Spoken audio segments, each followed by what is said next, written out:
Isso aí, galera. Estamos com mais um Saia da Matrix na área. Hoje, gente, continuidade da série sobre inflação brasileira, terceiro episódio.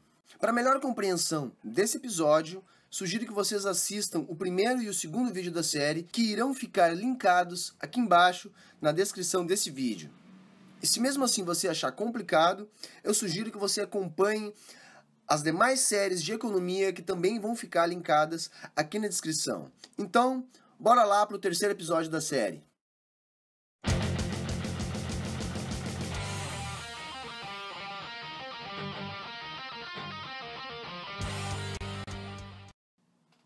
Em 1964, a partir do golpe militar, havia uma perspectiva para a inflação brasileira que apontava para ela duas causas. Uma atribuía a falta de instituições regulatórias. Instituições que regularizariam, que normatizariam a política monetária. Faltava um banco central. Embora existisse a SUMOC, como nós já falamos nos vídeos passados, ainda era o Banco do Brasil o emissor da moeda nacional.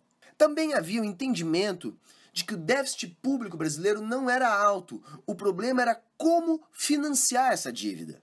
Desse modo, as propostas iniciais foram a criação do Banco Central e a criação de títulos financeiros indexados, ou seja, que não estariam sujeitos à corrosão da inflação. Também surgiu como proposta inicial a indexação dos impostos ao nível geral de preços. Então, desse modo, a política econômica do governo golpista civil-militar era a indexação, inicialmente, dos títulos que dariam origem à moeda e dos impostos. Qual era a lógica disso? Bom, a ideia era poder fazer política monetária, porque afinal de contas o Brasil nessa época não tinha os instrumentos, as instituições que permitissem a execução da política monetária. Então, para a gente entender, o objetivo era que o governo se financiasse não emitindo moeda, porque segundo a avaliação do grupo, da equipe econômica que assumiu junto com os golpistas, era o excesso de liquidez, a emissão de base, a causa da inflação. Então, os títulos tinham que se tornar atrativos para que o Brasil pudesse fazer política econômica emitindo uma dívida que fosse absorvida pelo mercado. Portanto, como havia inflação e falta de confiança na moeda, se decidiu indexar os títulos que passariam a dar origem à moeda. Então, se indexou os títulos e se criou o Banco Central do Brasil. Se buscou demonstrar responsabilidade fiscal, então, para isso, também houve a necessidade de se indexar os impostos. Assim começa a nossa política de indexação por parte dos governos militares. Primeiro, partindo de uma ideia liberal e segundo, cheia de boas intenções. Só que então logo se percebeu que também seria necessário fazer um tipo de indexação para o câmbio. Afinal de contas, era necessário manter o nível das exportações e, para isso, os produtores não poderiam ter perdas com o câmbio. Também se indexou o câmbio. A gente tem que lembrar que naquela época a taxa de câmbio ela era fixa e o governo escolhia quando mexer nessa taxa. A ideia de indexar o câmbio é bastante clara, para que a balança comercial também não sofresse as perdas da inflação. Então, de início, se estabelece uma indexação anual ao dólar. Então, uma vez por ano, o Banco Central desvalorizava o dólar. Só que essa decisão ela não se mostrou eficiente. Por quê? Se nós pararmos para analisar que na época tínhamos lá uma inflação, de 38%, por exemplo, em 66, o mercado já sabia que a partir de determinada época do ano, o governo já teria que estar pagando a diferença do câmbio. Portanto, desse modo, o setor exportador acabava por segurar a venda para esperar, baseado que a inflação iria fazer esse serviço, maiores ganhos com o passar do tempo. E o setor importador passou a antecipar suas compras justamente pelo mesmo motivo. Então veja, o mercado acabava ganhando com esse tipo de manipulação do câmbio e ainda empurrava a conta para o governo pagar. Só que essa prática de exportadores e importadores acabava por pressionar ainda mais o câmbio. Isso acontecia porque acabava concentrando a procura por dólares em determinadas épocas do ano. Percebendo isso, em 1967, um então ministro Delfim Neto, para tentar corrigir essas distorções, bola um plano. A ideia era reduzir as perdas do governo com a taxa de câmbio. Ele cria uma medida curiosa. Em vez de desvalorizar o câmbio uma vez por ano, se passou a desvalorizar o câmbio N vezes por ano, com base numa tabela de números aleatórios. Então, o câmbio ele era desvalorizado N vezes, isso não era divulgado, aliás, isso ninguém sabia, nem o próprio ministro, era feito através de cálculos matemáticos aleatórios, e assim o mercado não sabia quantas vezes seria desvalorizado o câmbio, e nem quando, e nem em que percentual. Foi uma ideia um pouco maluca, mas de certo modo, pelo menos no início, ela funcionou. Funcionava mais ou menos assim. O total da desvalorização anual do câmbio seria a mesma do que no modelo antigo. A questão é que o total dessa desvalorização seria fracionado em N vezes e ocorreriam de modo que o mercado não soubesse quando. Então podia ficar 1 ou 2 meses sem mexer, depois poderia mexer 2 vezes no mês, num mês poderia cair um pouco mais, no outro mês poderia cair um pouco menos. Foi uma maneira de dar uma curva no mercado com a taxa de câmbio fixa que o governo utilizava. Nesse momento, funcionou essa medida e fez com que o câmbio fosse o preço até então mais bem indexado. E o nome dessa política, pelo menos como ela ficou conhecida, foi como política de mini desvalorizações. Tanto funcionou que em 67 o IGP já fechou com uma redução, fechou em 24%.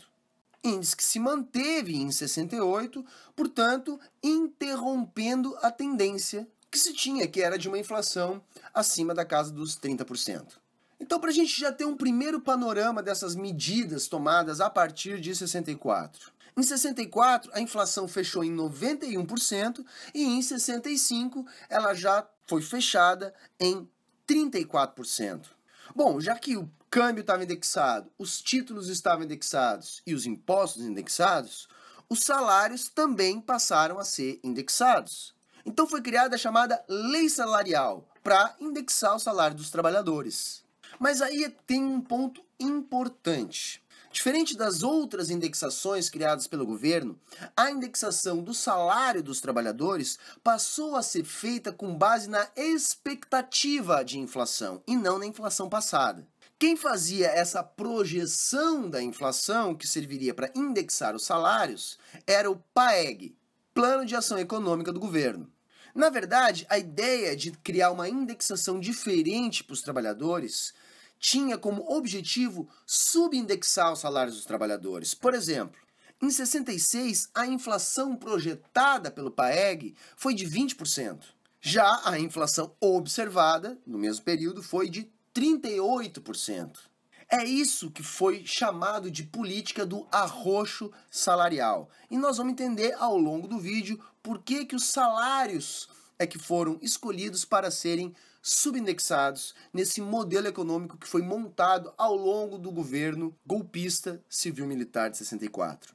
O que a gente tem que pensar é o seguinte: o grupo que assume em 64 é um grupo que tem um pensamento liberal. A equipe econômica dos governos militares, durante todo o período, foi uma equipe econômica liberal, que oscilava entre correntes diferentes do pensamento liberal. Porém, todos eram monetaristas. Então, todos acreditavam que o controle da base monetária seria o que resolveria o problema da inflação. Então, a inflação não seria uma inflação estruturalista, como defendiam os progressistas da época. A inflação seria causada por excesso de liquidez.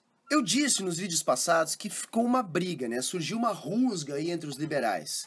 Uns chamados gradualistas, que procuravam atacar o problema da inflação de maneira gradual, e aqueles adeptos da política de choque.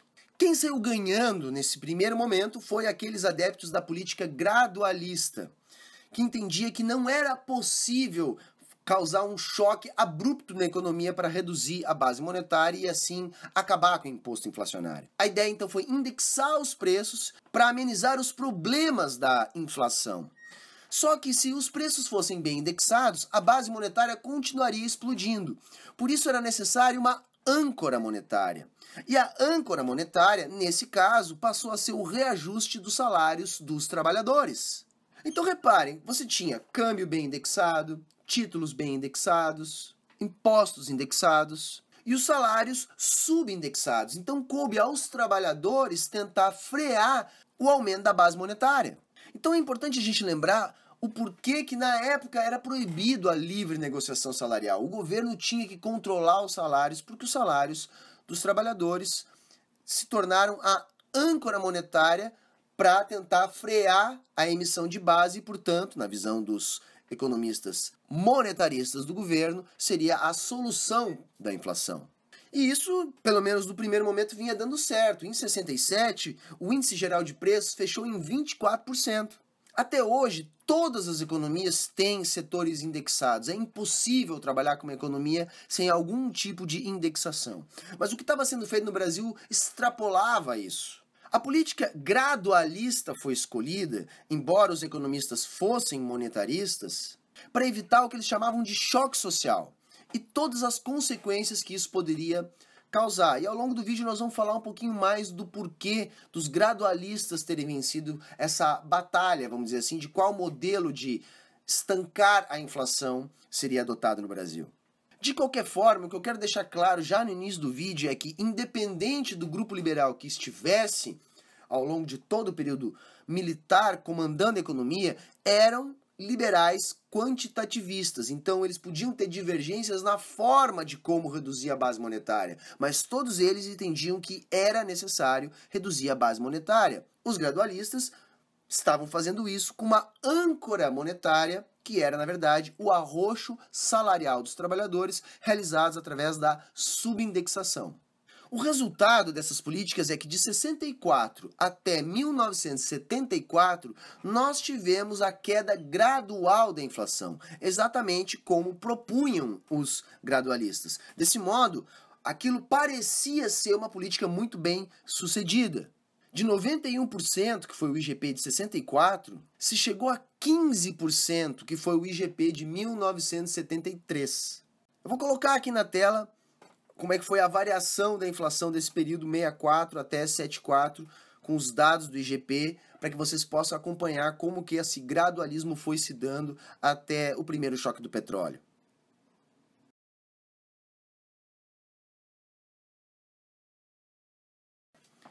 Só que aí é que tá, a partir desse primeiro choque do petróleo, que aconteceu em 1974, a inflação brasileira entrou num viés de alta, e essa alta cada vez mais acelerada. Então, além da inflação crescer, a inflação acelerou. Em 74, ela já fechou em 34%. Em 85, último ano do governo militar, ela já estava em 235% ao ano, chegando em 93 a absurdos mais de 2.700% ao ano. Ou seja, o Brasil passou por uma experiência de inflação realmente muito alta. Também vai ficar aqui na tela os números de 74 até 95, para que a gente acompanhe como que foi a escalada do IGP e como que em 95 essa inflação então passa a ter um viés de baixa.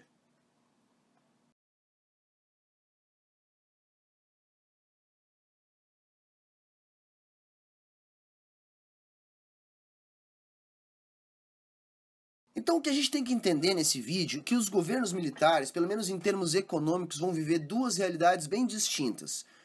De 64 até 74 e de 74 até 85. Nessa primeira fase, até 74, parecia estar tudo dando muito certo. A política gradualista vinha funcionando, a inflação vinha caindo, os investimentos públicos continuavam existindo, o país vinha crescendo, a mídia, totalmente censurada, passava uma ideia de progresso e de nacionalismo, a oposição era toda ilegal, ou no mínimo controlada lá pelo bipartidarismo, e imperava aquela máxima, vamos fazer o bolo crescer para depois dividir, porque mesmo diante desses resultados, os níveis de desigualdade seguiam aumentando. Mesmo o Brasil apresentando resultados muito bons em relação ao PIB. Foi o período que os ricos ficaram mais ricos e os pobres continuaram pobres. Só que em 1974, tudo muda em função do primeiro choque internacional do petróleo. Por que aconteceu isso? Bom, como eu expliquei, títulos, câmbio, impostos eram bem indexados. E como nós falamos no vídeo passado, uma inflação de custos, ela acaba se efetivando e se potencializando quando os setores que trabalham com preços rígidos, setores oligopolizados, decidem indexar seus preços através de um índice e não através de repasse dos custos na sua cadeia. Então todos esses preços eram bem indexados, exceto os salários, que eram reajustados apenas uma vez por ano e ainda subindexados.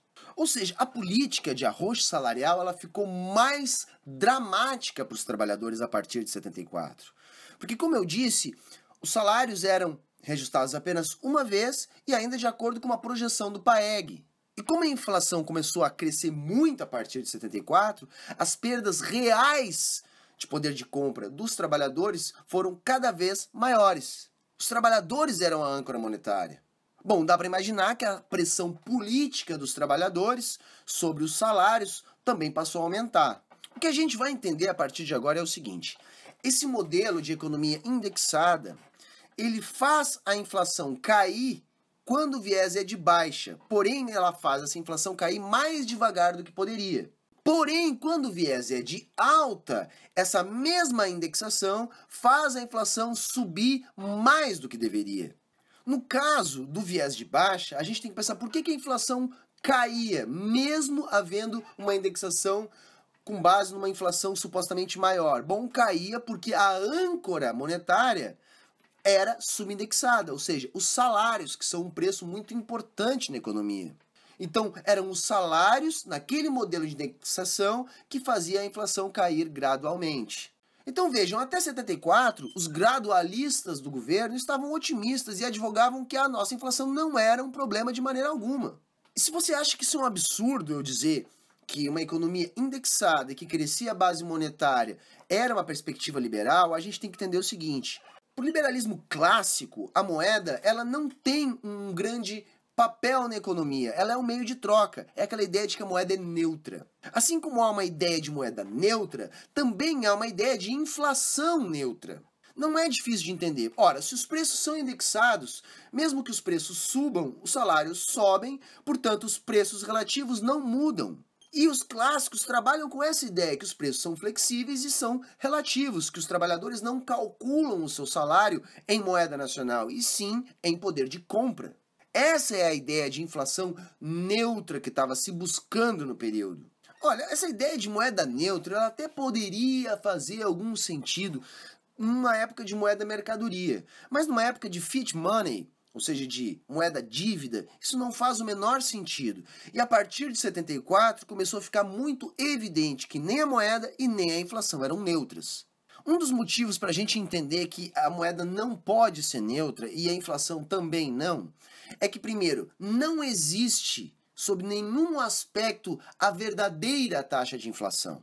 Toda forma de calcular a taxa de inflação é uma forma arbitrária e, dependendo da forma que você arbitra, ou seja, que você escolhe calcular o índice de preços, os resultados são bastante diferentes.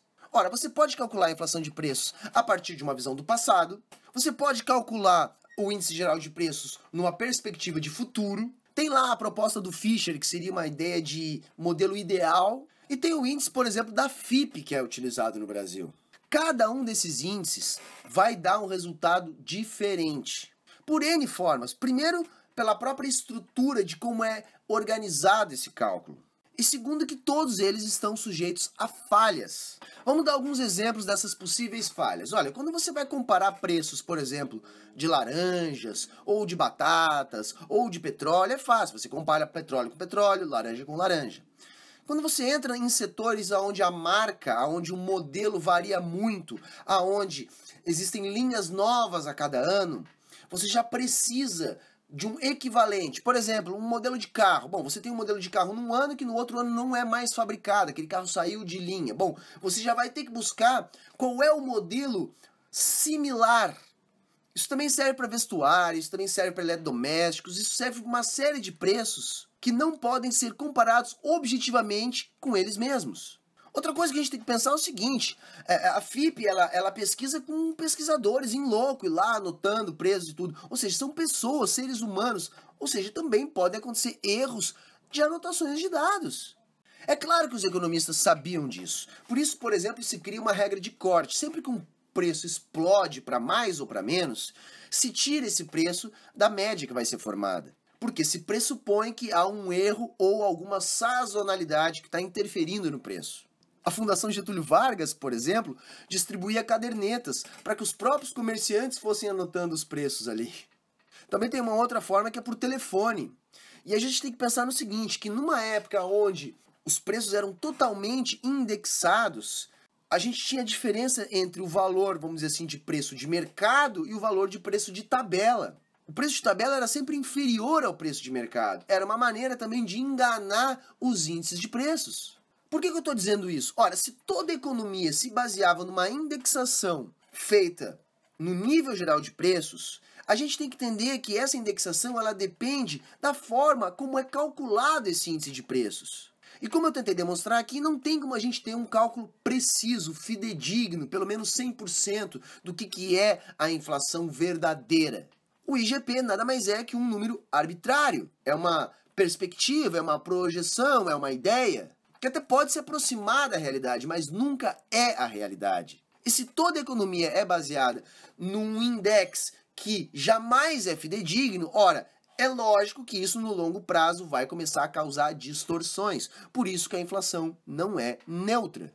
O que eu quero que todo mundo entenda, gente, é que nessa época de descontrole, ou melhor, de controle baseado na indexação, a moeda nacional deixa de ser o cruzeiro. Ela passa a ser o índice geral de preços. Conforme eu já expliquei aqui na minha série de macroeconomia, a moeda ela tem que ter as seguintes características. A moeda ela é unidade de conta, reserva de valor e meio de troca.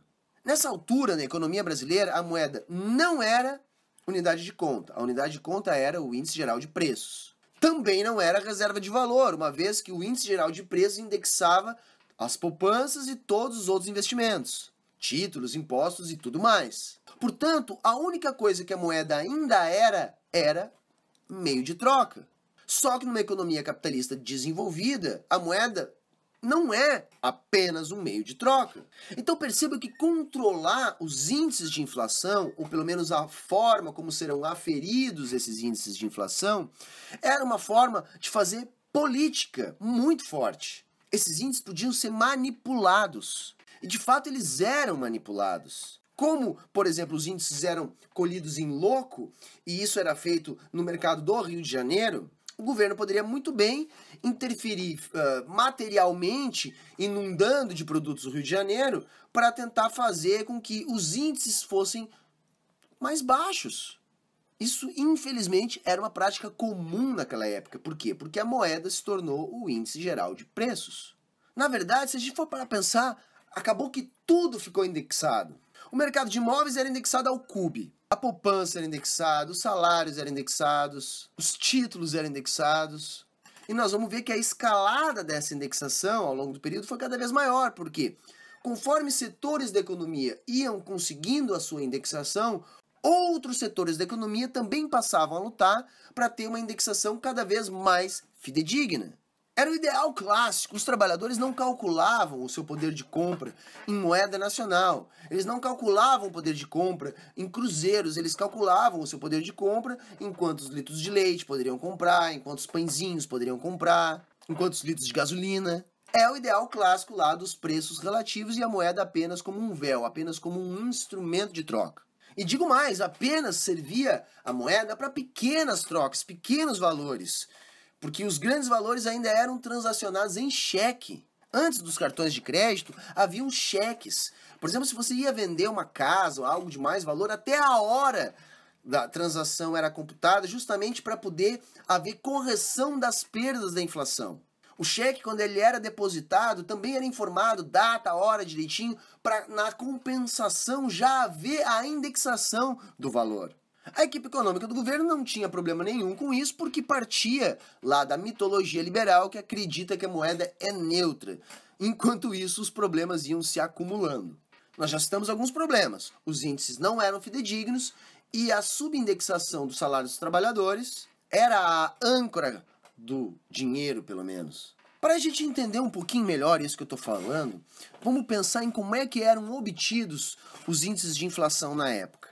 O que a gente tem que pensar é o seguinte: se tinha a ideia de uma inflação neutra, então, portanto, era feito uma média. Ora, para isso, se nós colocássemos lá no plano cartesiano, essa inflação ela teria que ter uma distribuição que nós chamamos de distribuição normal. Eu vou colocar aqui um gráfico tentando demonstrar o que seria uma inflação normal.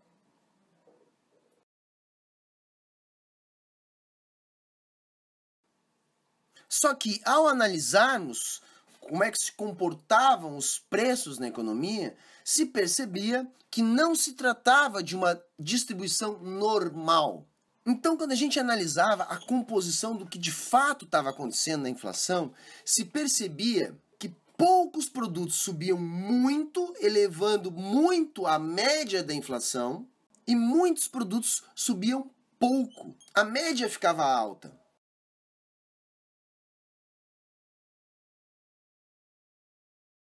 Se você fosse olhar a média, a maior parte dos produtos teria subido o preço muito menos que a média da inflação. O resultado prático disso é que quase ninguém dentro da economia conseguia pagar a correção monetária. Praticamente só o governo. Isso também ajuda a demonstrar que a inflação não era neutra. Por quê? Porque alguns preços subiam muito e, no fim, os outros acabavam correndo atrás. E a gente tem que ver o seguinte, que essa variância, ela sobe conforme a inflação sobe. Então, nesse tipo de distribuição que a gente mostrou aqui no gráfico, a assimetria, que é a distância entre a média e a moda, também cresce com a inflação. Portanto, a taxa oficial ela é alta nesse período para a maior parte dos setores da economia, expressa pela moda. É evidente que os economistas da época estavam percebendo essas distorções. Então eles entenderam, olha, a gente tem que fazer algum mecanismo, que eles vão chamar isso de expurgos, ou seja, vamos tirar do cálculo do índice alguns preços que destoam muito. Isso serviria como uma medida de proteção à moeda, já que a moeda acabou se tornando o índice geral de preços. Então vamos ver como é que isso aí começa a mudar. Bom, em 74 a gente teve o choque mundial do petróleo. Na prática, o preço do petróleo multiplicou por 4. Como nós vimos na aula passada, se a economia não fosse indexada, o choque, o impacto na cadeia não seria tão grande. A questão é que, como nós estamos aqui falando de uma economia indexada, os setores de markup, aqueles setores que conseguem, vamos dizer assim, manipular os preços com mais facilidade, não apenas em função da demanda, esses setores indexam seus custos àquilo que eles acham que é mais fidedigno. Portanto, diante de um choque desse tipo, a indexação aumentou. O índice de indexação aumentou. Pelo que estava sendo discutido na época, o correto deveria ser tirar o preço do petróleo da análise desse índice. Mas aí dá para imaginar o escândalo que isso foi politicamente, uma vez que você tinha notícias mundiais sobre o choque do petróleo, de repente o governo iria anunciar que não iria colocar o petróleo dentro da conta do IGP. Isso na época foi divulgado como que o governo estaria manipulando o índice de inflação. Quer dizer, o governo não tirou esse índice. Não que esses expurgos não tivessem acontecido, eles aconteceram várias vezes, aconteceu com o tomate, aconteceu com o chuchu, mas uma coisa é você tirar da conta do IGP o tomate e o chuchu, outra coisa é você tirar o petróleo. Até porque, para o trabalhador, é mais fácil de entender, olha, o preço do chuchu explodiu porque chuchu é água, não choveu, não deu chuchu, o preço foi lá para a lua. Agora, como é que tu vai dizer isso para o trabalhador em relação ao petróleo? Então, mesmo que os economistas tivessem compreendido a necessidade desses expurgos, essa política ela acabou nunca funcionando direito. Eles continuavam perseguindo aquela ideia de inflação neutra, de moeda neutra, e tentando, então, eliminar de todas as maneiras as distorções causadas pela inflação. Como eu disse antes, como o reajuste era feito a partir de uma visão do passado, como houve aquela explosão em 74, em 75, o índice foi corrigido pelo valor de 74, ou seja, maior do que deveria ser. Em 76, mesma coisa. Em 77, mesma coisa, o que virou uma bola de neve. Com isso, gente, a âncora monetária, que era a subindexação do salário dos trabalhadores, não funcionou. Aliás, ela já era uma âncora fraca. diante de uma disparada da inflação, ela passou a ser absolutamente inócua. Quer dizer, nem a política de arroz salarial da ditadura continuava conseguindo segurar de alguma forma a elevação da inflação. A partir do governo Geisel, já no meio de uma situação complicada, de crescimento caindo, de inflação subindo, começa no Brasil então o segundo plano econômico da ditadura, o segundo PND, Plano Nacional de Desenvolvimento. Nesse momento eu entendo que se montou um boneco. Por que um boneco? Porque a visão macroeconômica dos economistas do governo continuava sendo aquela visão monetarista, só que agora se tentou tirar o país da crise através de uma política desenvolvimentista. Mas por que eu digo que é um boneco? Porque a política desenvolvimentista normal, vamos dizer assim, de uma perspectiva keynesiana, parte da ideia de fazer isso com moeda soberana, com moeda nacional, e, portanto, com expansão da base. Só que esses responsáveis pela condução da política econômica eram monetaristas e eles acreditavam que não poderia haver aumento da base. Então, qual foi a solução que eles criaram para aumentar o investimento público, fazer o governo reaquecer a economia sem aumentar a base? Bom, primeiro foi substituir a importação. Então, a ideia era reduzir a dependência do petróleo. Nesse contexto aí, por exemplo, vai surgir ali na frente o pró-álcool. E o que vão construir? Bom, vão construir estradas, vão ampliar aeroportos, vai ser a época das construções das grandes hidrelétricas. Aí você pode dizer, então eles aderiram ao keynesianismo, botaram o motor do governo a alavancar o produto.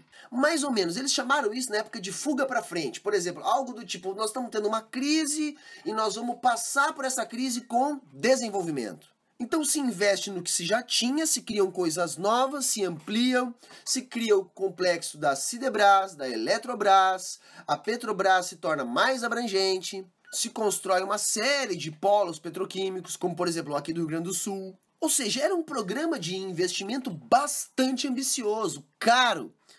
Mas qual era o problema? Era um programa de investimento financiado em dólar, não em moeda nacional. É por isso que eu digo que é um boneco. E por isso que eu digo que não dá para comparar, como a gente vê aqui na internet, o período Geisel com o período Lula. O desenvolvimentismo do Geisel com o desenvolvimentismo do Lula 2, vamos dizer assim. A proposta era, vamos sair da crise porque é uma recessão mundial e vamos sair dessa crise por cima, com altos investimentos públicos, porém financiados em moeda estrangeira. Por isso se fez esse enorme leque de grandes projetos, por exemplo, como a construção de Itaipu.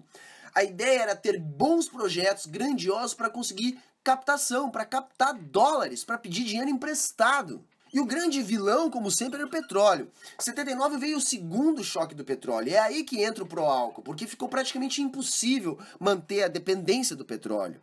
Então se parte por uma ideia de substituição. Não só do petróleo, mas como de outras coisas que nós tínhamos dependência internacional. A questão é que isso foi feito custeado com moeda estrangeira. E isso era uma tragédia anunciada. No início dos anos 80, os Estados Unidos sobem a taxa de juros e o Brasil simplesmente não consegue mais pagar. É a explosão da dívida externa. E conforme a inflação foi acelerando e conforme o crescimento do PIB foi diminuindo, a pressão popular foi aumentando. Então toda aquela censura, tortura, repressão, a mídia comprada, tudo aquilo começou a ficar cada vez menos eficiente para controlar as pressões populares, porque quem mais sofria, como a gente já discutiu aqui no vídeo, era justamente os trabalhadores que tinham a sua política de arroz salarial mantido durante todo esse período. A questão é que agora nem mais o nível de investimento público estava conseguindo ser mantido, justamente pela alta dos juros nos Estados Unidos e a dificuldade do Brasil de pagar a dívida externa. Então, além do problema econômico, se cria um gigantesco problema político, porque a inflação acelerando fez com que cada vez mais setores buscassem se indexar de maneira cada vez mais fidedigna. E conforme nós também vimos no outro vídeo, a cada novo setor oligopolizado a indexar o seu preço a um índice, essa inflação se torna exponencial. Então, na verdade, o que a gente pode dizer é o seguinte: o choque do petróleo de 74, ele inverteu o viés, aquele viés de baixa que vinha acontecendo, ancorado no salário dos trabalhadores, ele se inverte e passa por um viés de alta. E a cada novo setor a buscar e a conseguir essa indexação, essa inflação ia se tornando cada vez mais dramática. Se todos os setores da economia de markup se indexassem, essa inflação ela chegaria ao infinito, como nós discutimos no vídeo passado. Para ilustrar isso que eu estou falando, ou seja, essa escalada da indexação, vamos falar um pouquinho do câmbio. Como eu disse lá no início, logo que surgiu o governo golpista militar, a desvalorização do câmbio se dava uma vez por ano. Depois passou a se dar em torno de 12 vezes por ano, mais ou menos uma vez por mês, conforme aquilo que nós já explicamos. Isso evoluiu para uma mudança da taxa fixa de câmbio mensal, depois semanal, até que finalmente o câmbio era atualizado diariamente, porque não se podia ter perda no câmbio. Lembra que eu falei? O câmbio tinha que ser o mais bem indexado. E aí pensa isso para os outros preços. Os títulos passaram a ser indexados com cada vez mais brevidade. E por fim, até mesmo os trabalhadores, porque não havia mais como manter um reajuste de uma vez ao ano numa inflação explosiva da maneira que estava. Os trabalhadores também vão receber ajustes cada vez mais seguidos. Então, diante desse descontrole, a pouca âncora monetária que se tinha se perdeu e a inflação passou a crescer em taxas crescentes. Então vamos entender o seguinte, gente. Em 64, o governo não podia, os monetaristas da equipe do governo não podiam aplicar uma política de choque. O que a gente tem que entender é o seguinte: o governo que foi deposto pelo golpe militar do João Goulart tinha lá como ministro da economia e como principal cabeça do plano econômico o Celso Furtado, que era um estruturalista. Quando os militares assumem o poder com apoio civil, entrou no lugar o grupo opositor aos estruturalistas, ou seja, os monetaristas. Então todos esses monetaristas sabiam que era necessário, ou pelo menos tinham essa ideia de que era necessário enxugar a base monetária. Mas nós temos que lembrar o contexto político da época. Não existe golpe de Estado sem povo. E todo o ambiente político criado para conseguir o apoio do povo não poderia vir imediatamente com uma super recessão, que seria a causa imediata de uma política de choque. Então, os militares sabiam que, ora, nós não podemos romper totalmente com o povo, porque senão vai ficar impossível manter esse governo golpista. Daí a opção pelo gradualismo. Isso foi praticamente um imperativo para o governo militar se manter no poder. A ideia do Gudin, por exemplo, era cortar a emissão, criar as instituições e expurgar as empresas ineficientes, aquelas empresas que só cresceram na dependência perpétua do Estado, aquela mesma coisa que a gente escuta até hoje os liberais falando. Só que mesmo os liberais da época sabiam que se fizessem isso, perderiam o apoio popular e naquele momento não adiantaria a censura, não adiantaria a Globo, não adiantaria a tortura, o DOPS e as deportações.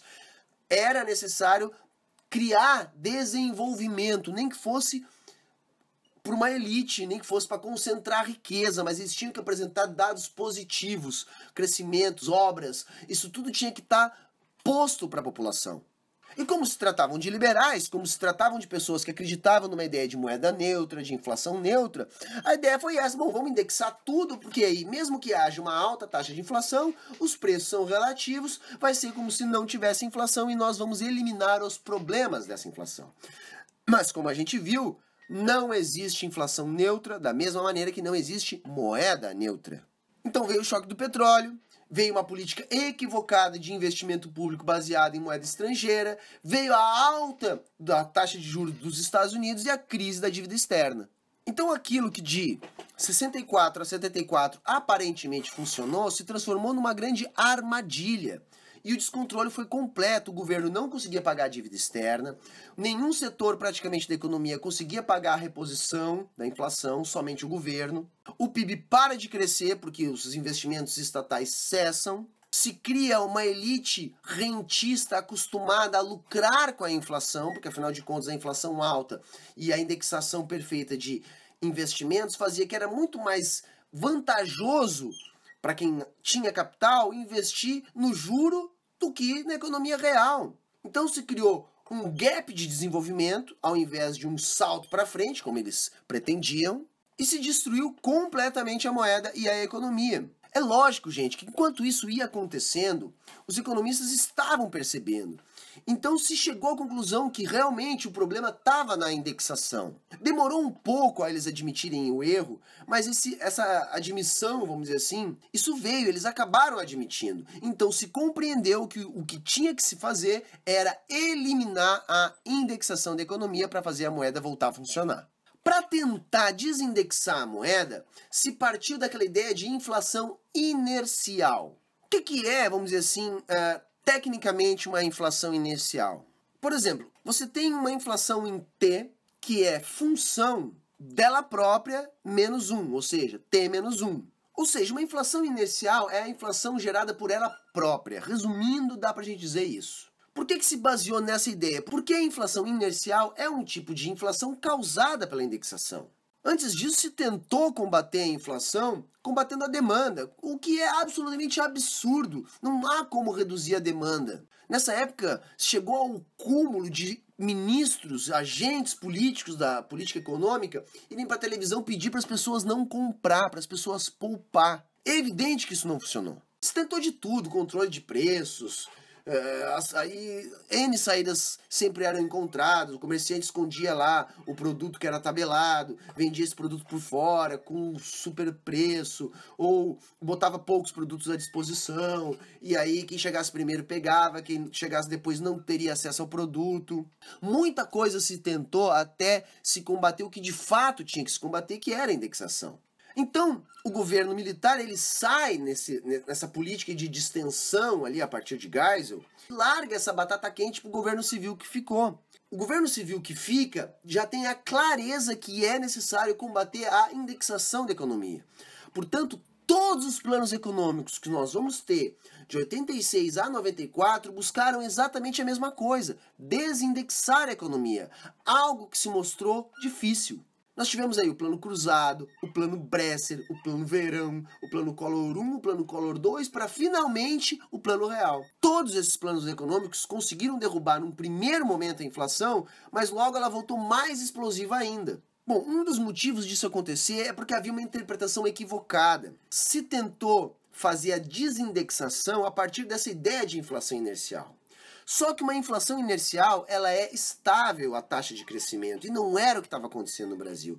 A nossa inflação crescia a taxas crescentes. Tá, mas os economistas eram burros, eles não sabiam disso? Não, eles sabiam. A questão é que eles acreditavam que poderiam aplicar o mesmo modelo de uma inflação inercial, mesmo a nossa inflação não sendo exatamente uma inflação inercial clássica.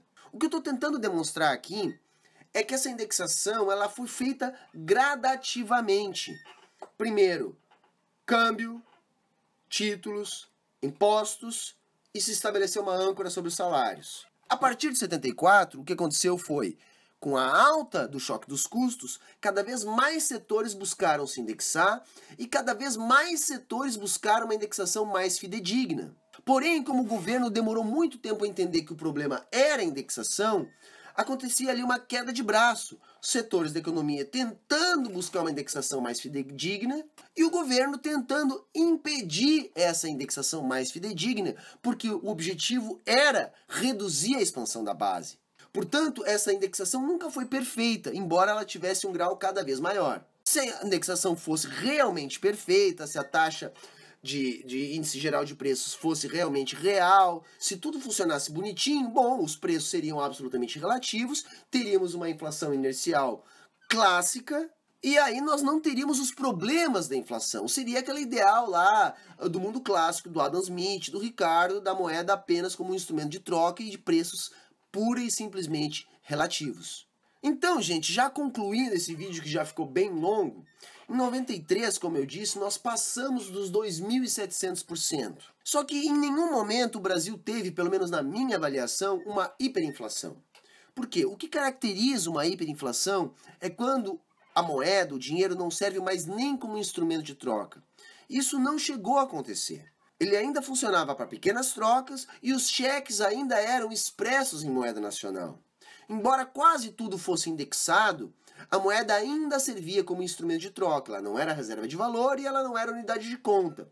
Mas, por exemplo, na hiper da Alemanha, nem instrumento de troca, ela era. Por isso que a gente classifica aquilo como uma hiperinflação. Eu prefiro classificar a nossa inflação deste período como uma superinflação. Tá ok, galera? Eu sei que o vídeo ficou longo, espero que vocês tenham conseguido acompanhar até aqui. No próximo vídeo, então, eu vou explicar como é que a gente desarmou essa armadilha, como é que a gente conseguiu sair do problema da indexação e como é que nós conseguimos neutralizar a inflação com o Plano Real. Quem gostou do vídeo, por favor, curte, compartilha com os amigos. Quem quiser manter o Sai da Matrix produzindo bastante, pesquisando no ar, nos ajude sendo um dos nossos mecenas lá no nosso Apoia-se, vai ficar linkado aqui na descrição. Da mesma forma que também estará linkado aqui na descrição os outros vídeos dessa série, a minha série sobre macroeconomia e todas as fontes que eu utilizei para produzir esse vídeo.